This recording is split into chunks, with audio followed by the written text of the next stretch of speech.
नमस्कार दोस्तों। एक पोस्टमैन की चिट्ठी पार्ट 3। उसने लिखा, पिताजी, कई महीनों से सोच रहा हूँ कि मैं ये बात आपसे कहूँ, लेकिन कहूँ तो कैसे, हिम्मत नहीं जुटा पा रहा था। दिव्या का बीएड एग्ज़ाम में सिलेक्शन हो गया है। आज ही चिट्ठी आई।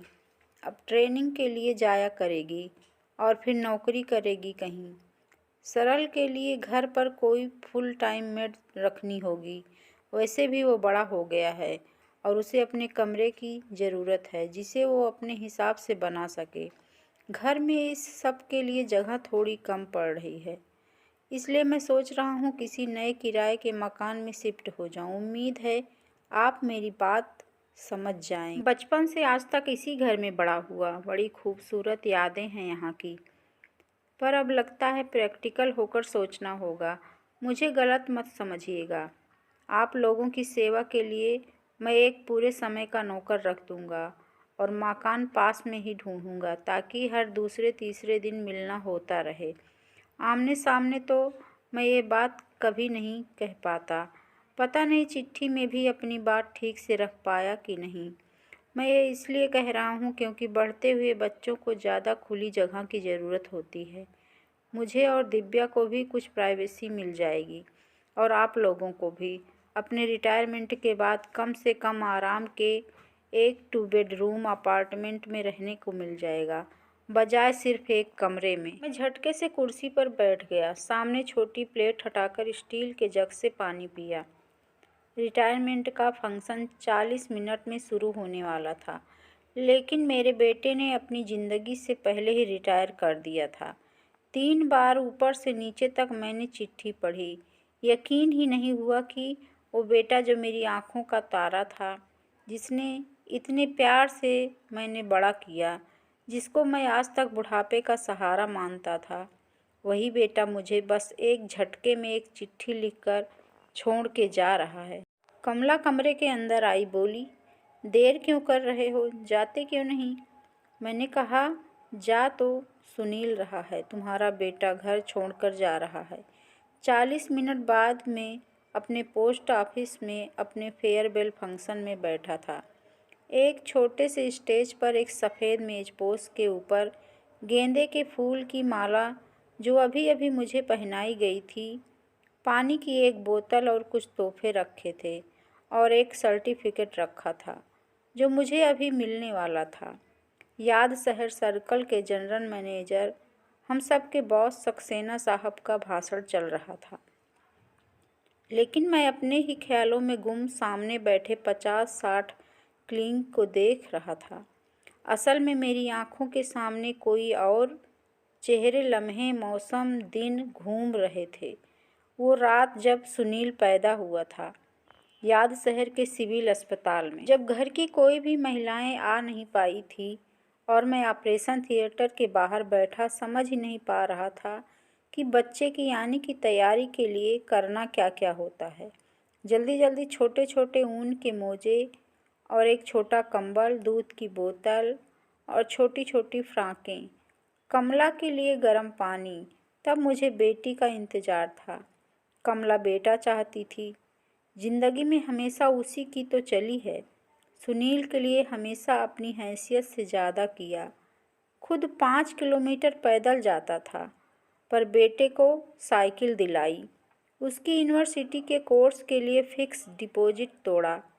फुटबॉल टूर्नामेंट के लिए जब उसने नए महंगे जूते मांगे तो कभी दोबारा सवाल नहीं किया। होता हुआ तो एक फिक्स डिपॉजिट तोड़ा और उसके नाम कर दिया। फेयरवेल में भाषण चलते जा रहे थे, लेकिन मुझे तो कोई और ही आवाज़ें सुनाई पड़ रही थी। ईएलटीसी पर मसूरी गए मेरे परिवार की टूरिस्ट गेस्ट हाउस में गूंजती हंसी, रामलीला में सुग्रीव बने मेरे बेटे का धम्म से स्टेज पर पैर मारना और मेरा ये सोचना कि कहीं उसके पैर में मोच ना आ गई हो।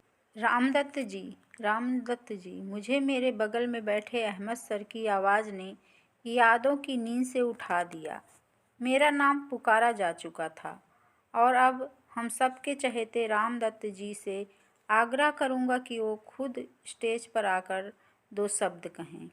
गेंदे के फूल की माला, तोहफे, सर्टिफिकेट सब लेकर ऑटो से घर पहुंचा तो कमला घर पर अकेली थी। खिड़की पर बैठी थी, रो चुकी थी। मैंने उसके कंधे पर हाथ रखा और कहा, मैंने कहा था ना कमला, बेटी होनी चाहिए। बेटी विदा करना तो सौभाग्य से माता पिता को नसीब होता है, बेटा विदा करना तो हमने सीखा ही नहीं। चाहे जितनी सेखी बघारें, आदमी असल में अंदर से निहायत ही कमज़ोर होते हैं। औरतें मजबूत होती हैं। तकलीफ़ चाहे अंदर ही अंदर सहती रहें, टूटती रहें, पर बाकी सबको जोड़ कर रखती हैं। कमला ने मुझे देखा और बोली, चाय पियोगे? शाम हो गई। सुनील और दिव्या लौटकर घर आए। सरल खेल कर वापस आ गया। खाने पर मुझे बुलाया गया। मैं चुपचाप अपना खाना खाता रहा, किसी से कोई बात नहीं की। सुनील ने कहा, पापा। मैंने उसे तकलीफ में डूबी हुई आंखों से देखा, जैसे कह रहा हूँ, तुम भी सबकी जैसे निकले बेटा। मैं खाना आधा छोड़कर अंदर चला। दिन भर से आंखों में रुके हुए आंसू निकल ही पड़े थे। कमला बगल में बैठ गई, मेरा हाथ अपने हाथों में लिया। मैंने कहा, उसने एक बार भी नहीं सोचा, बस छोड़कर जा रहा है हमें। कमला ने मुझे एक तकिया देकर आराम से बिठाया, फिर बोली, क्या गलत कर रहा है वो? मैंने हैरत से कमला को देखा, हाथ खींच लिया। कहा, कमला क्या बात कर रही हो तुम? हमने क्या क्या किया है उसके लिए? कमला ने सीधा मेरी आंख में देखा और कहा, तो कौन सा एहसान कर दिया हमने? माँ बाप का फर्ज ही तो निभाया है। बस जो हमने अपने बेटे के लिए किया वो हमारे माँ बाप ने हमारे लिए किया था, वही हमारा बेटा अपने बेटे के लिए करेगा। यही तो रीत है यहाँ की। मैंने कहा, पर वो घर छोड़कर जा रहा है। कमला बोली, तुमने भी तो गांव छोड़ा था, तुम्हारे पिता को भी ठेस लगी होगी। अरे मैंने नौकरी छोड़ने के लिए, अपने घर पैसे भेजने के लिए घर छोड़ा था। वो कहता है प्राइवेसी चाहिए, जैसे तुम हम पहरे रखे हैं उस पर। कमला ने कहा, ज़माना बदल गया है, हमें भी बदलना होगा, और ज़रूरी नहीं है कि हर बदलाव बुरा हो। बेटा दूसरे घर में जा रहा है, इसका ये मतलब तो नहीं कि वो हमसे प्यार नहीं करता। तुम भाग्यशाली हो, तुम्हें इतना अच्छा बेटा मिला। खुदगर्ज मत बनो, जिसमें उसकी खुशी है उसमें हमारी खुशी है। थोड़ी देर बाद मैं ड्राइंग रूम में गया। सब लोग बैठे थे, मेरे आते ही चुप हो गए।